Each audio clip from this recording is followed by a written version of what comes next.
J'avais enfin la motivation qu'il me fallait pour devenir un vrai homme musclé et viril. À partir de ce jour-là, j'ai suivi un programme d'entraînement intensif composé de musculation des pecs, des biceps, du dos, des épaules, des abdos et même des jambes. Je m'entraînais chaque jour et je mangeais 4 repas par jour avec un minimum de 120 grammes de protéines. J'ai aussi commencé à m'intéresser à tous ces influenceurs fitness et motivateurs qui passent leur temps à crier des phrases telles que no pain, no gain et j'aimais ça. Au gym, c'est là que j'ai rencontré Jason.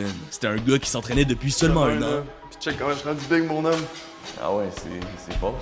En vrai, Jason c'était un bon. Du moins, c'est ce que je pensais au début. Il me disait la vérité sur mon physique et il me motivait à me dépasser et à toujours soulever plus lourd. Et les progrès ont vite commencé à arriver. Sauf que plus je m'entraînais, plus je commençais à me regarder dans le miroir. Plus je laissais ma vie scolaire et personnelle de côté. Plus je me comparais à ces gars méga musclés sur internet, puis à Jason qui saisissait tous les moments pour me montrer à quel point il était plus fort et plus un bonhomme que moi. Et plus je me regardais dans le miroir, plus j'avais l'impression de ne pas être assez musclé. Plus j'avais l'impression d'être un petit gars comme celui que j'étais avant. Même si les posts et les stories dans lesquels je flexais mon corps généraient beaucoup de compliments par les gens qui me suivent sur Instagram, j'étais pas convaincu. Selon moi, le corps que j'avais était encore celui d'un homme faible. Et je me faisais progressivement à cette idée parce que j'observais minutieusement chaque détail de mon corps. C'est comme quand tu prends un mot et que tu le fixes pendant plusieurs secondes. Il va devenir progressivement distorsionné et il va rapidement tout perdre son sens. Je me sentais de plus en plus prisonnier dans mon propre corps. Et je m'entraînais plus pour séduire Mia, mais pour garder le peu de confiance en moi que j'avais quand je chantais que je remplissais les manches de mon t-shirt ou qu'on regardait du coin de l'œil mon physique dans la rue. C'est cette obsession et tous les miroirs qui me suivaient partout qui m'ont donné envie de passer à la prochaine étape de mon cercle vicieux, ou devrais-je dire le commencement de mon pacte avec le diable.